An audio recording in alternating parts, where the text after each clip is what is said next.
সরকার চলে গেছে আগস্ট মাসে, নতুন সরকার দায়িত্ব গ্রহণ করছে, কিন্তু আজ পর্যন্ত বয়স্ক মানুষরা ভাতার একটা টাকাও পায়নি।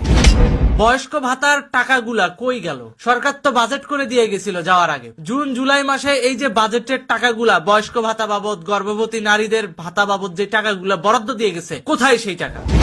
চুরি করে খাইছেন। এনজিও বাদের টাকায় কি পেট ভরে না? শেষ পর্যন্ত গরিব ওই মানুষটার পেটেও লাথি দিয়ে টাকা আত্মসাৎ করা লাগলো উপদেষ্টাদের। এই অন্তর্বর্তীকালীন সরকার বয়স্ক ভাতার টাকা মেরে দিছে।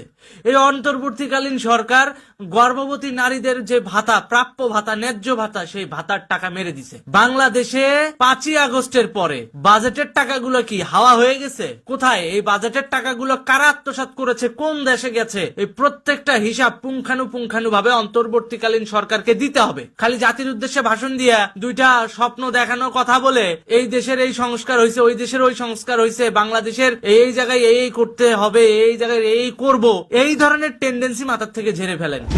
অ্যাকচুয়াল পর্যায়ে সাধারণ মানুষের জন্য বরাদ্দকৃত টাকা কোথায় গেছে, এইটার হিসাব ডক্টর ইউনূস সরকারকে দিতে হবে। স্থানীয় সরকার মন্ত্রণালয়ের দায়িত্বে আছে উপদেষ্টা, শিশু উপদেষ্টা আসিফ। সেই আসিফকে এই বাজেটের টাকার হিসাব দিতে হবে।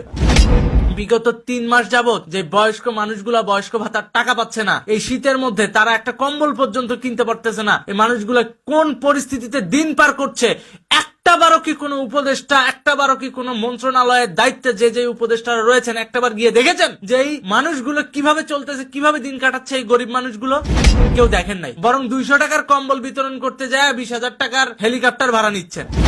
এটা কোন ধরনের সংস্কার? এই ধরনের সংস্কারের প্রতি ধিক্কার জানানো ছাড়া আমার আর কিচ্ছু বলার নাই। স্থানীয় সরকার মন্ত্রণালয়ের দায়িত্ব নিয়েছেন কি তামাশা করার জন্য? স্থানীয় পর্যায়ে সাধারণ মানুষ কিভাবে চলে, কিভাবে জীবন যাপন করতেছে, আজ পর্যন্ত কোন উপদেষ্টা এই ব্যাপারে খোঁজ নিয়েছে? নেয় নাই।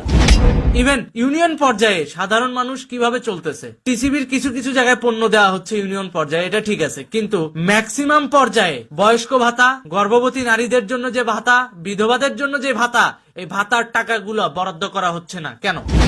এই টাকাগুলো কোথায়, কই গেছে এই টাকা? বাজেট বরাদ্দকৃত এই টাকাগুলোর প্রত্যেকটার হিসাব এই উপদেষ্টা পরিষদকে দিতে হবে। সরকার তো চলে গেছে আগস্ট মাসে, বাজেট তো হয়েছে জুন মাসে রে ভাই। সরকারি বাজেটের এই টাকাগুলো কোথায় গেল? কারা এই টাকা আত্মসাৎ করলো? কোন দেশে পাচার করলো? কাদের মাধ্যমে পাচার করলো? প্রত্যেকটা তথ্য অন্তর্বর্তীকালীন সরকারের উচিত জনগণের সামনে উপস্থাপন করা।